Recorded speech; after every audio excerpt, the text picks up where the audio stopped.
Good evening, everybody. It's Friday, it's 8 o'clock, and that means it's time for Orpington Virtual Jazz Club. Welcome, nice to see you all. I hope you're very well. I hope you've had a great week. And how's everybody doing? Give us a wave. How's the sound? Can you hear me good? Great, fantastic. So I'll just put down a slight fade there, and I'm very pleased this evening to have a very special guest, Mr. Nick Beston, a very dear friend of mine and a wonderful musician, a very multi-talented man. He's responsible for a lot of music that happens, puts on gigs, records albums, does a lot of teaching, and has you know, brought along a lot of youngsters into the business. And so is Nick there now? I can't see all my windows. So give us a wave, Nick. Here he is. Hello, Nick. Hi. Hello. Good evening. Welcome, Nick. Can you hear me okay? Let me just let me do my BBC fade here. Here we go. That's that done. So hello, mate. How are you doing? Yeah, very good. Thank you. You all right? Welcome. Thanks for coming on. Thanks for sharing your time. Evening, everyone. Sharing your music. You're a little distorted, so maybe not. Oh, so okay. close. Don't need to, or just turn that bit of gain off there. How's that? Is that better? That's much better. That's right. lovely. Oh, good. Yeah, very good. Yeah, we can all see you. So the format is we're going to sort of play some of your music over the years that you've done. There's a lot of stuff here. We've got quite a lot of tracks. We've got some video as well, and we've even got some cartoons. So I'm looking forward to that, especially. How's life in lockdown for you at the moment, Nick? Yeah, it's okay. Yeah, we're doing all right. We're in our 12th week inside the house. Yeah, but there's more. Sorry. There's lots of music going on, so it's fine. There's more than one saxophone player in your house, isn't there? I know. There is, yes. There's actually four. There's four. Players. That's right, of course, yes. There's four. We have a lot of saxophones in the house. A lot of saxophones around. Yes. Fantastic. But it's good. It's good. It works all right. So now some people here may know and some may not, but we go back quite a long way, don't we? We'll probably get into some of that. But I want to start with one of your albums. You did a series of 3 albums some time ago now, your first 3 albums, and we're not gonna go quite in chronological order here. We're gonna start with the album Squirrel Waltz, which was I think the second, or was it the third of these 3 That's you did? The third of the quartet. Yes. So this is the Nick Beston Quartet, also known as NBQ. It's quintet actually, because it was a bit bigger. Was it quintet? Yeah, oh, of course, we had the guitar, didn't we? Ernie, we had Ernie. It was Ernie Cranberg guitar and Jim Tweak piano, Pete Ringrose bass, and some drummer I found somewhere. And this is an album that you did, and with all your albums at that time, you were doing some standards and a mixture of some original compositions as well, because you do, and you always have done quite a lot of writing, haven't you, as well, which is something you're quite interested in. I enjoy writing a lot, but I probably wouldn't inflict a whole evening or a whole CD's worth of my music on people. But I do enjoy it. It's fun. So this is from the NBQ album called Squirrel Waltz, which is one of Nick's compositions. But we're not going to play that tune. We're going to play Take 5, which and you did a special arrangement for this, didn't you, Nick, for this album? Yeah. So my favourite ever jazz singer is Al Jarreau, and he does. Just an incredible version of Take 5, and he has he uses a bigger band, loads of percussion, and it's an incredible arrangement. And he toured with it for many years. He'd play it in his live set all the time. So this is my sort of slightly smaller, cut down version of Al Jarreau's version of Paul Desmond's version of Take 5. Right, nicely done. Okay. Does that make sense? Yeah, fantastic. Here we are. Let's have a little bit of that then.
Fantastic. Take 5 there with Nick Beston Quintet, featuring Nick Beston on the alto sax, Jim Chewik on the piano, Ernie Cranenberg on the guitar, Pete Ringrose on the bass, and myself on the drums and percussion. And I remember doing that session. We did it in the school, didn't we? We did, over at St Olave's. Over at in the big hall. Yeah, we went there because it has, well, at the time, it had one of the best pianos around. That's right. They've got a fantastic Bösendorfer piano. Yeah. And people used to come from all over to use it and do recording sessions. So I thought we'd take advantage of the piano. And I remember setting up in the big hall thinking, crikey, this is going to be hard with the sound, with the drums in a big hall like that. Because normally in a recording studio, you'd have a lot of soundproofing and things like that. But they got a great sound, didn't they? Was that Stan that did that? It was Stan Majewski. And he came over. He was a chap. I did some recording sessions in Serbia, which is another story. Do you want to tell them? Because they might not know. It was for with Andy. For a guitarist called Andy Mayo. And I was in Serbia recording with him, and he had found or met up with this producer, Stan, who was absolutely incredible. He was getting the most amazing total genius. productions. Yeah, just unbelievable production out of quite a modest setup.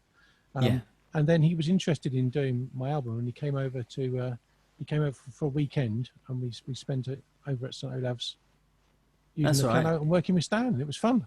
Yeah, it's all coming back to me. Yeah, it was good. It was a nice time. Yeah, and the band we were doing quite a few things then, so you can hear the band was quite tight at that point. Yeah. And so what I think we're going to do, we're going to go to a bit of video now. We've got of you at the Brecon Jazz Festival with Iris Williams. Is it? Do you want to tell them a little bit about how that gig came about? So,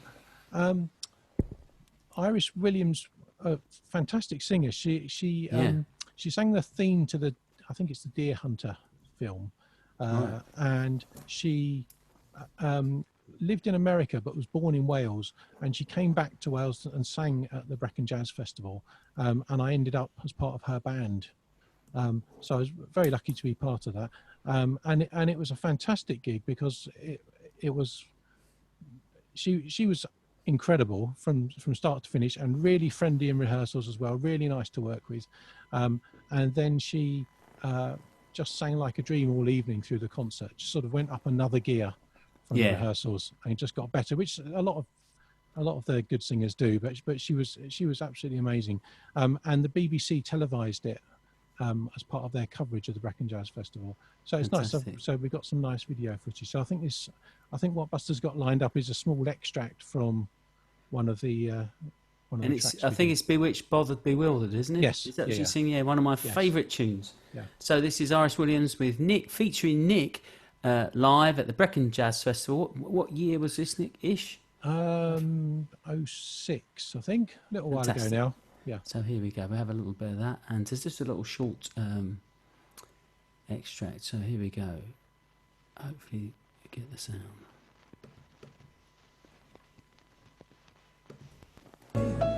Little plum again, bewitched, bothered and bewildered am I.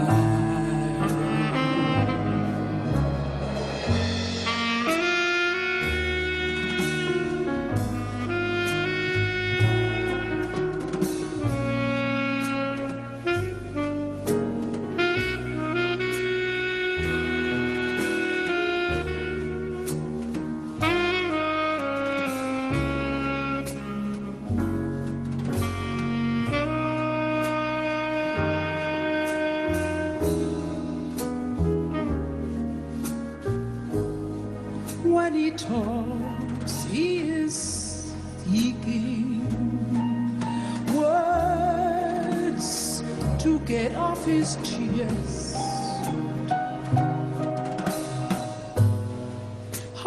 Horizontally speaking, he's at his very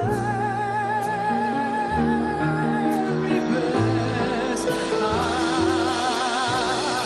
sing to him, each spring to him, and long for the day when I'll cling to him, bewitched,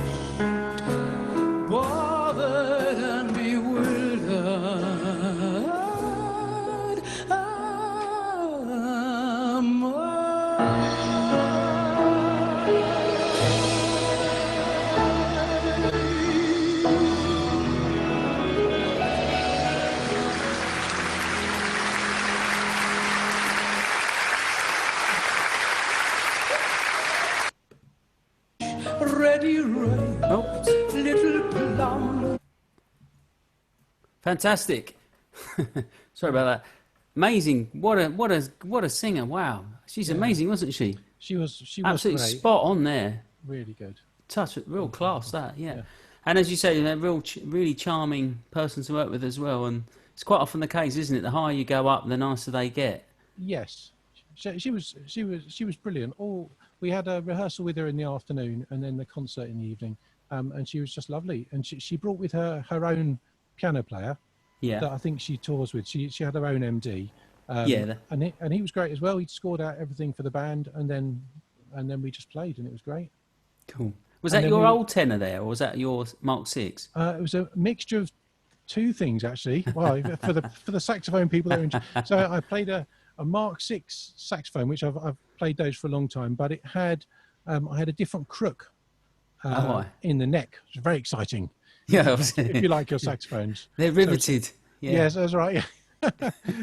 Yeah. So slightly different. It doesn't look quite right. Yeah, but it was good. Oh, it sounds lovely. Good, yeah, good. Lovely. Good setup at the time. Yeah, I've moved on since then. Have you? Yeah, I know. You've got a few saxophones now, haven't you? I have a couple, yeah. You keep turning up with different ones every time I see you. So I thought now we could go right back a little bit further and maybe play Making Whoopee. So yeah, okay. This is from Marvelous Night, which was it the first of the trilogy of the NBQ? This is the second. This is the second one. So this came about because there's a brilliant alto player called Richie Cole who plays loads of fantastic bebop. He played with Eddie Jefferson, didn't he? Yes, he did. Yeah. He did. And I had an old album of his that I used to listen to a lot, which I can't find anywhere. I can't seem to find it on Spotify. I don't know where it's gone. The first track on it was "Dear Hearts and Gentle People," but and it was mostly bebop alto. But halfway through, he just played this track, "Making Whoopee" on baritone, and it sounded great. So I haven't recorded a lot on baritone sax, and I thought, I'll have a go. I'll see if I can get close. So, it's my attempt. That sounds great. And did we do this at Porcupine? We did, yeah. So over at Porcupine Studios, which is really nice, little studio built onto a house in Nottingham. You'd never know it was there. Yeah. Nick Taylor, is it? Nick Taylor, yes. Yeah, lovely. Okay, folks. So this is Making Whoopee, and this features Nick on the baritone. This is from the one of the NBQ albums from 2002. The album's called Marvelous Night, and this is Making Whoopee.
Yeah, round of applause there. Fantastic, mate. Yeah, beautiful. That's Nick on the baritone sax there from Making Whoopee from 2002 Marvelous Night album. Yeah, man, it brings, you know, a few people have said this to me doing these sessions. It's really nice to listen to some of the old recordings because I don't know about you, but I don't tend to sit and listen to the stuff you've done, do you? And then you hear it again. No, it brings a lot back, doesn't it? I've not listened to that for years. Yeah, That track, but it sounds great. It's nice to hear it. I can see somebody on the chat asking a question about the guitarist. So Yes. that is Ernie Kranenberg again. Ernie And Kranenberg. The first two CDs I made were just guitar, bass, drums, and sax. So and we didn't bass have any was piano on Pete, there. wasn't it? Pete on the bass. Yeah, Pete on the bass. Ringrose. Yeah. Who, ladies and gentlemen, will be here next week with Sue Rivers. It's Pete Ringrose and Sue Rivers are featuring next week. So, and we may even get a little bit of a live performance for them as well. That would be a nice treat. So Pete Ringrose on the bass there, Ernie Kranenberg on the guitar, myself on the drums, and Nick on the baritone saxophone. And there was a few wedding photos popped up in the middle there. I wondered if you should explain that to the Exactly, yeah. You might be puzzled. Some of you may not realise, but Nick was my best man at my wedding, and I was his best man at his wedding. So that's why we ended up with some. I had a bit more hair in that picture. I noticed. So lots of very happy memories there, and we go back quite a way, don't we? It's back to college in Goldsmiths. In when are we talking about? 1990? Yeah, 91 to 94. 91. 91 to 94. We were sort of playing, you know. So we both did our bachelors at Goldsmiths College in South London. There, and so there weren't many places. If you wanted to study jazz, there weren't many places where you could do a music degree and make most of it jazz. So I think there was Guildhall, Leeds, and Goldsmiths were your three places where you could do that. So it was a great course, wasn't it? Because it was fantastic. Yeah. It was actually a very big department at the time. They had something like 300 odd music students, although it was a department in a college. And of course, Goldsmiths is famous for their art and a lot of other things going on there as well, dancing and all sorts of things. But the music course was particularly progressive, I thought, because it was a modular course and they had a pretty big mix, and they had quite a big intake of mature students doing part-time studies. Yeah. So we had a lot of mature gigging musicians alongside us in the classrooms, and there was a big age difference, lots of social different backgrounds, and I thought that was a really fantastic experience because you're getting some real sort of cross-pollination there of musical experiences. And of course, we were. There's quite a lot of gigs around then, still, wasn't there? Yeah, well, we just used to play. There'd be sort of college. Yeah. I remember that the jazz lecturer decided that 9 o'clock in the morning was far too early for a jazz lecture, so he moved them all to midday.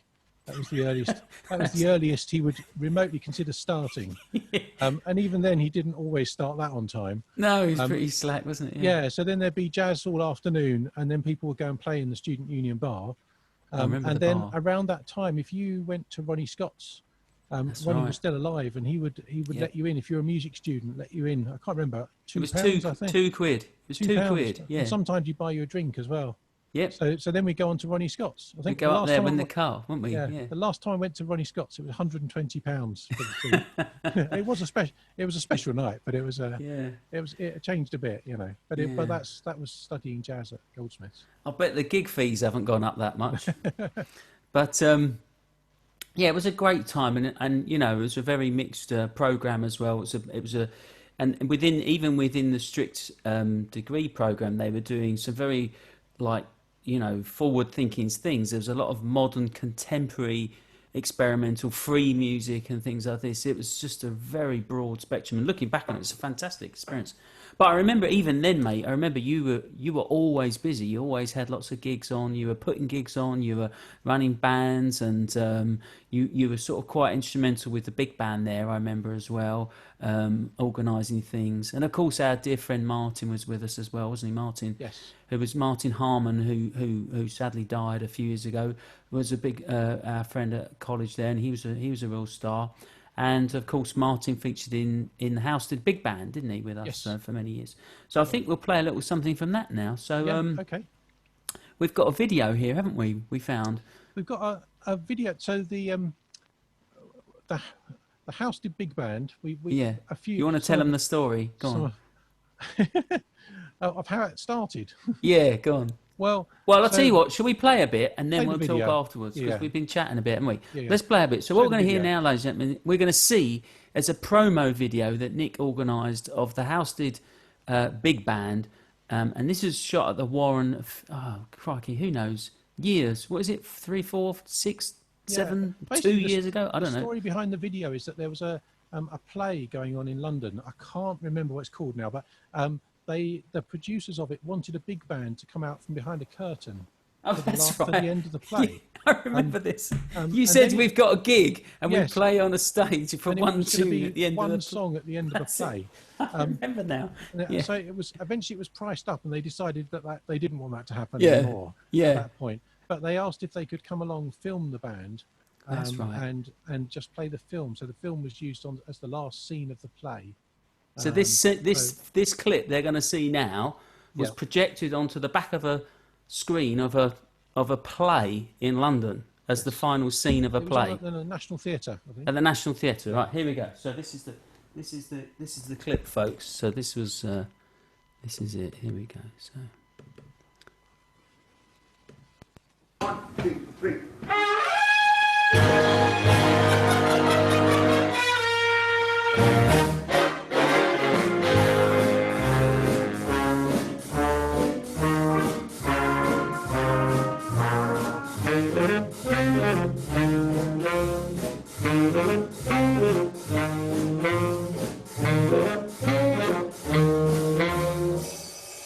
Pennsylvania 6, 5,000.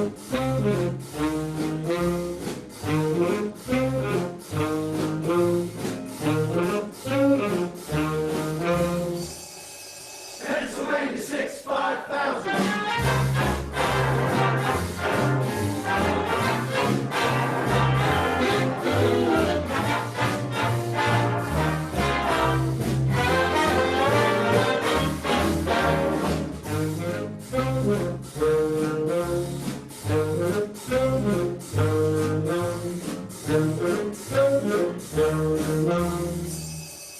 Pennsylvania 6, 5,000.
Pennsylvania 65000.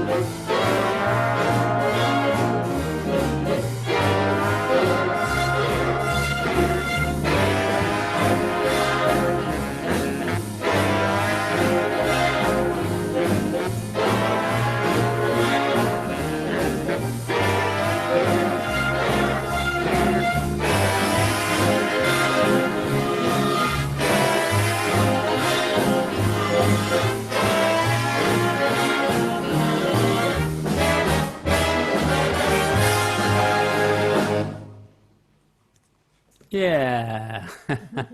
And that is the Housted Big Band, ladies and gentlemen, and a little film we made for a play in National Theatre. So the Housted Big Band, Nick. So quite some time it's been going now, hasn't it?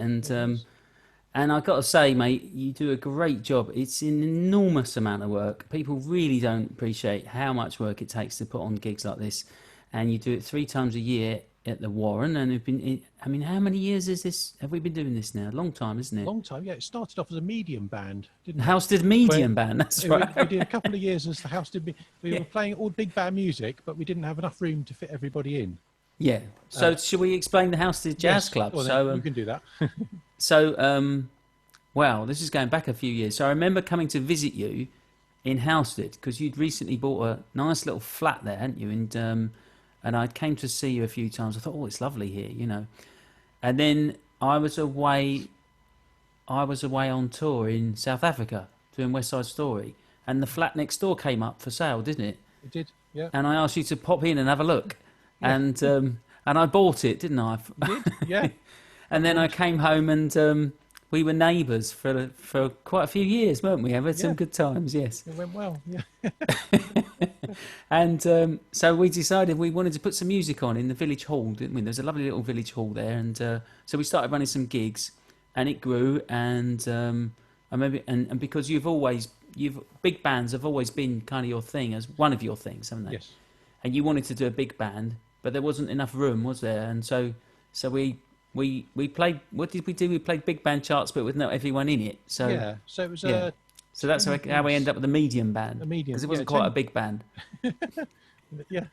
But it got really popular, didn't it? So there was far too many people. Yeah. In the hall. And then we really went to a full big band, didn't we? And it got and it used to get packed out those nights. Yes.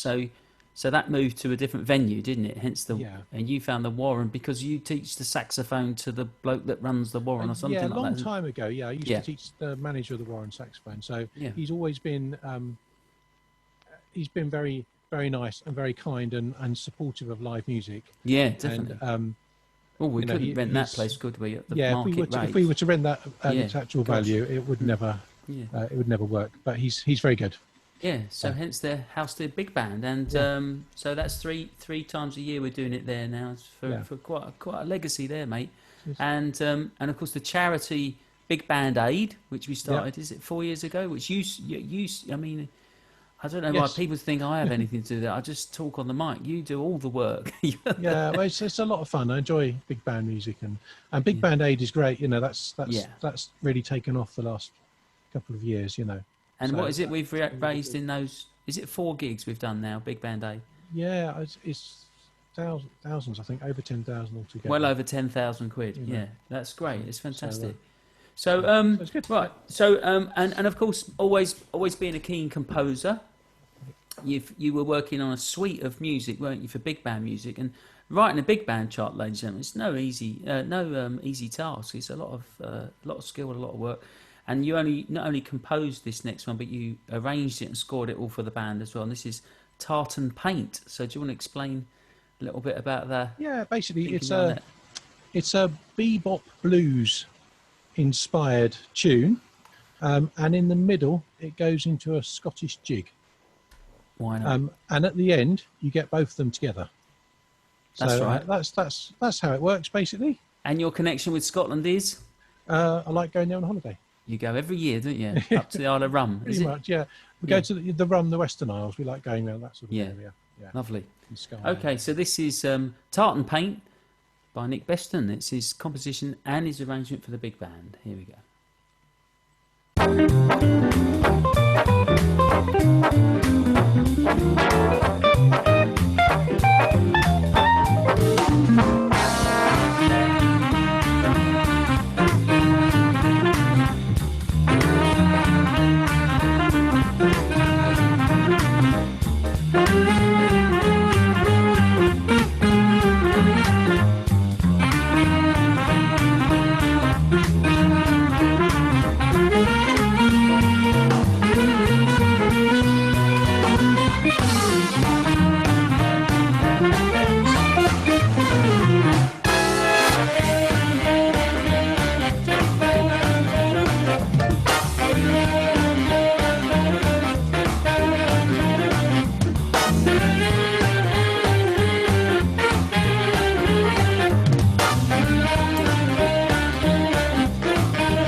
Yeah, another round of applause there. That was Tartan Paint by Nick Beston, and absolutely cracking piece there, Nick. That's absolutely wonderful. We really get all the excitement of a big band in there. We've got bebop mixed with a Scottish jig. So amazing, and it really works well. I think it sounds great. And there's some pictures we should mention there as well of you conducting the kids. We saw some of the big band aid, of course, the St Olave's School big band, which you've run for how many years? I helped to set it up when I was a student there when I was 15. So since I was 15. Long time ago, yeah. That's a long time. And then I've always run the St Olave's band. So that's been that's the only time I go into St Olave's now. They're half an hour a week just to take the St Olave's jazz band. That's dedication, folks. How about that? But it's great, and I love it. It's really nice. And they love you, and they feature with us on that gig every year, don't they? But the other band, of course, that we saw there with the Christmas hats on, those are the kids at the Sevenoaks School where you do a lot of teaching there, and you run the big band there, and you get a lot of music happening in the school, though. I know. That's my main teaching job. I'm there 4 days a week. Wow. Running a jazz department and a recording studio for them. So we have over 80 students a week involved in jazz activities. That's and, fantastic, mate. That's really amazing. And there's 2 big bands, there's loads of small groups, and anyone can learn to improvise there as well if they want to. So it's quite a big program of music, but it's good fun.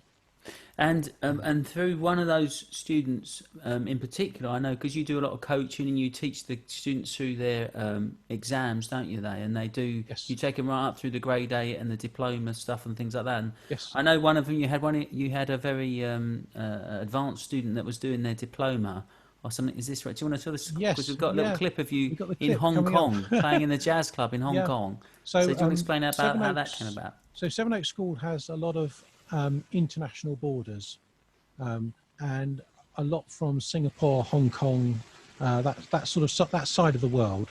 And I had a really excellent sixth form girl pupil that I was teaching, and she learned all the music for the diploma, but we just sort of ran out of time for her to take the exam. So I said, "Oh, it's no problem. They send examiners all over the world. Just go back to Hong Kong, and you can take the exam out there, and it'll be fine. You know, I can give you a couple of FaceTime lessons or something, and we can talk. You know, we can talk about it, and you'll be fine. Just take the exam."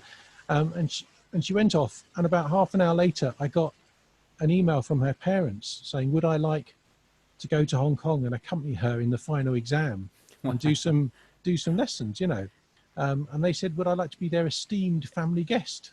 Wow. And I was. And I know they treated you very well, didn't they? I remember. Yeah. Well, so I was basically treated like a king for 4 days. It was absolutely incredible. I flew out business class. Amazing. On the top deck of a 7, and they put me in a suite, a hotel suite overlooking Hong Kong Harbour. See, who says jazz doesn't pay, folks? Yeah, it was amazing. But I thought that I couldn't go all the way to Hong Kong just to play the piano. That would be really no good. So I put the word out, and I spoke to Colin Stewart, who's a very fine trumpet player who I knew used to live in Hong Kong, and to cut a long story short, he got me a gig in a jazz club, and it was great. It was a real happening little venue, and it was packed out. It was 41 degrees outside. Oof. But it was, fortunately, the club was air conditioned. Yeah. And we had a brilliant night. So I think the next video it's a bit grainy, but it will give you an idea.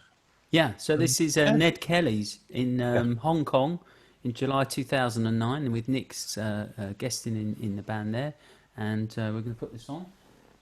So, but before we do, we've got the tip jar, ladies and gentlemen. So if you like what you're hearing tonight, and wouldn't mind giving a little donation towards us poor, starving musicians with 17 kids to feed at the moment in lockdown, that'd be much appreciated, and all that'll be split between us. So the tip's up there, paypal.me/BusterBirch. So we're going to see Nick live in action now at Ned Kelly's in Hong Kong.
yeah? Caught me out there. Well done, fantastic. Thank you. And so that was Now's the Time, of course, Charlie Parker Blues, and that was Nick live in Ned Kelly's in Hong Kong. So yeah, nice one, mate. Nice job, sounding good. It was fun. It was fun. I was very worried that I wouldn't know any of the tunes because it was a busking gig, so there wasn't really any music or anything. Yeah. And then it turned out that all the tunes they play over there are the same as the tunes we play over here. It's amazing, isn't fine. it? This universal language of jazz. Yes. I'm often telling my students this, and it really freaks them out. Like you could go into, I often say I could go into the Blue Note in Tokyo, and you couldn't speak it. You got no common language. You can't even speak to each other, but you can play together. I mean, how amazing is that? That you cannot speak the same language, but you can get on a stage with no music, ladies and gentlemen, with no music, and play together like that.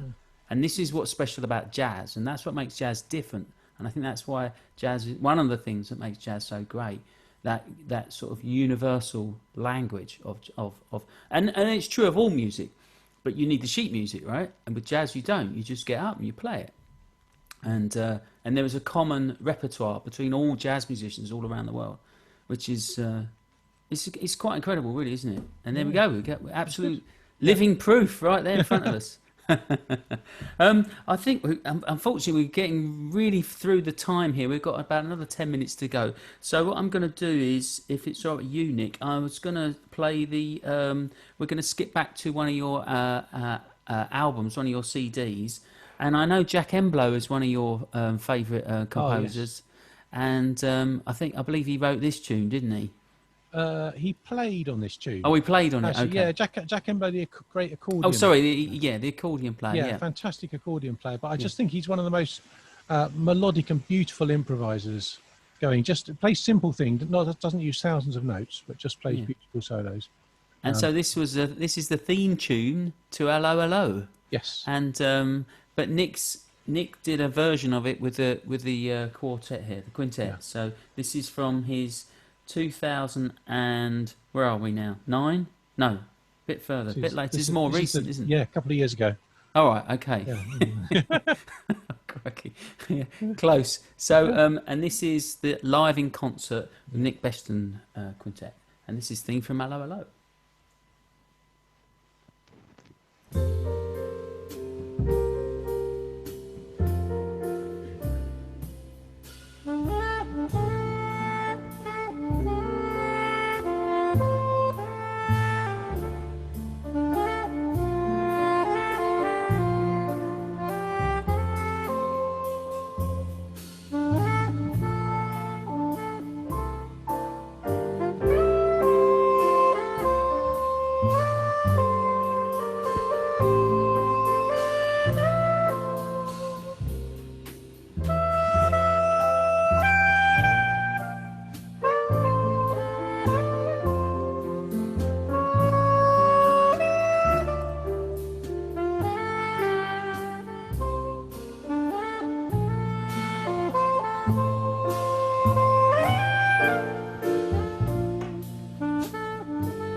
Yeah, it's absolutely beautiful. How about that, ladies and gentlemen?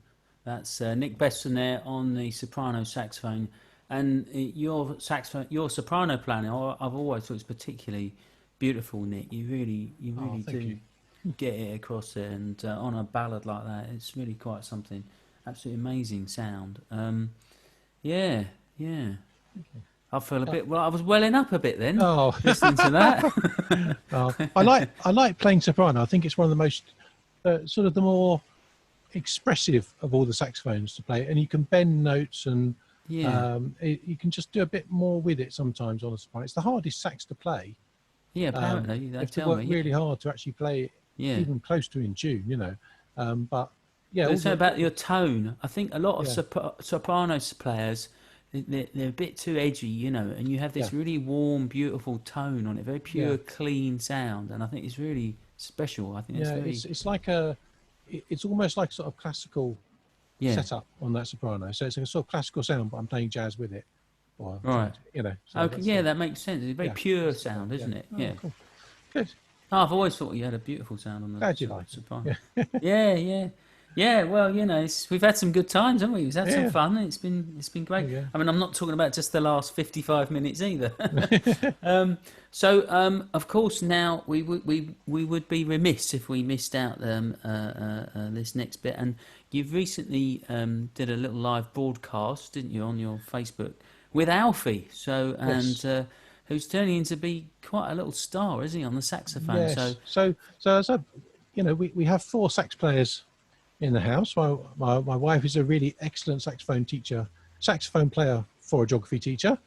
And my Esme, my see his 9-year-old, diplomacy there. See, now yes, that's how you do it, ladies and yeah, gentlemen. I've and always admired that about Nick. Is his and amazing diplomacy. Esme's 9 years old now, and she's now about grade three, She's getting on, isn't she? grade Yeah, three, grade four sax. yeah.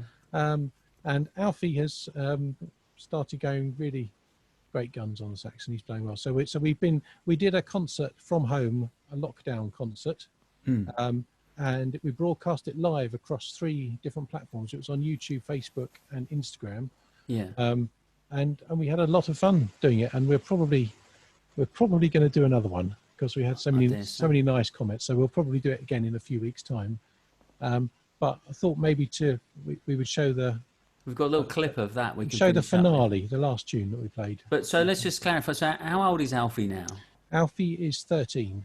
He's 13, is he? And Yes. But I mean, he's been doing this for a little while now, hasn't he? And He has, he's, yes. of course, he's a member of the National Youth Jazz Orchestra, NIJO, Yes. already. Yeah.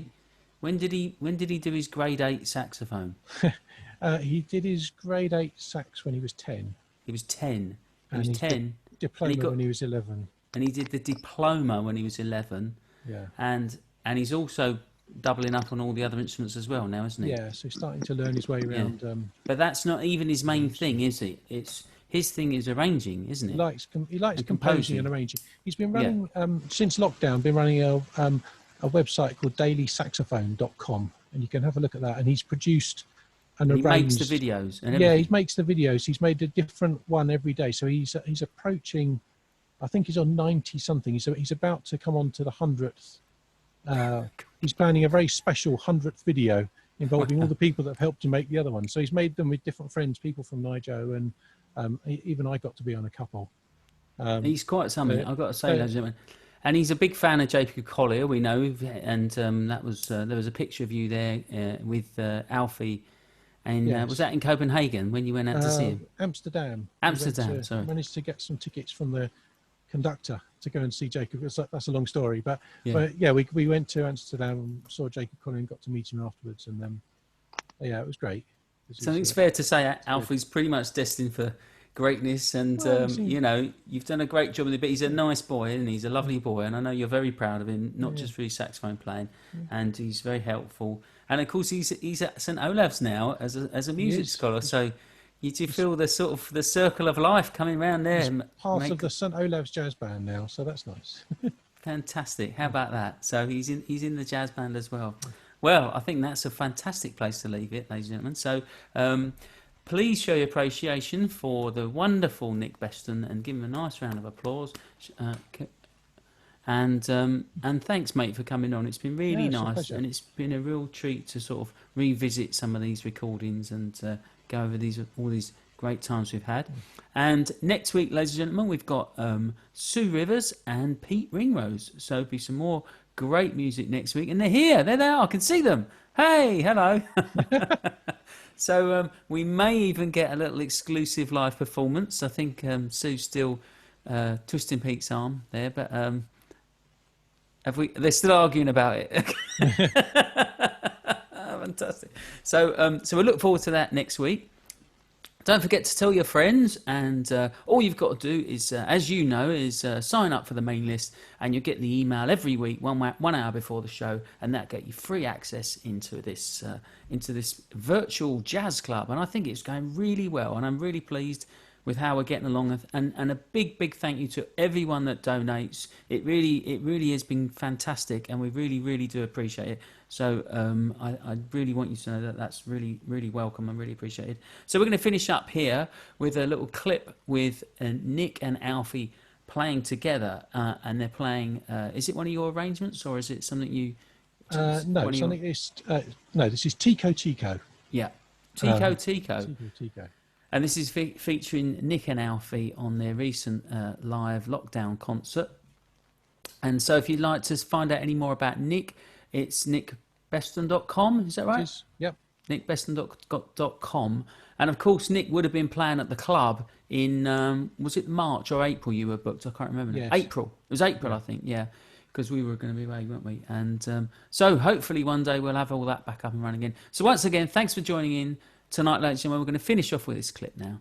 And this is Tico Tico with Nick Beston and Alfie Beston. And here we go. I need to press that. Almost slick. There we go.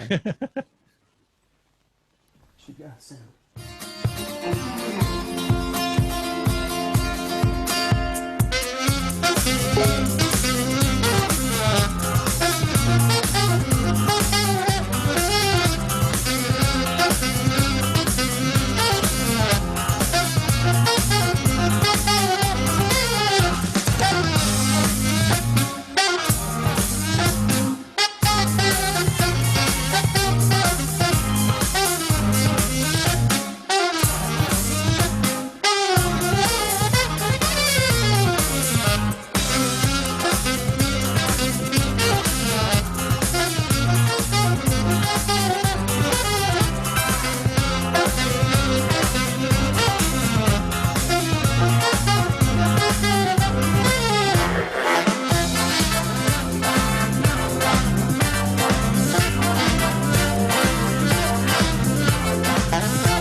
Hey! Fantastic. Thanks, everybody. Bye. Thanks, Buster. Thank you. Thanks, Nick. Buster. Once again, thank you, Nick. Thanks, See you mate. later. Really appreciate it. Take care of yourselves, everyone. See you next week. Thanks, Have a great everyone. week. Thanks again to Nick Beston and Alfie Beston there. Thank you. Bye. Good night.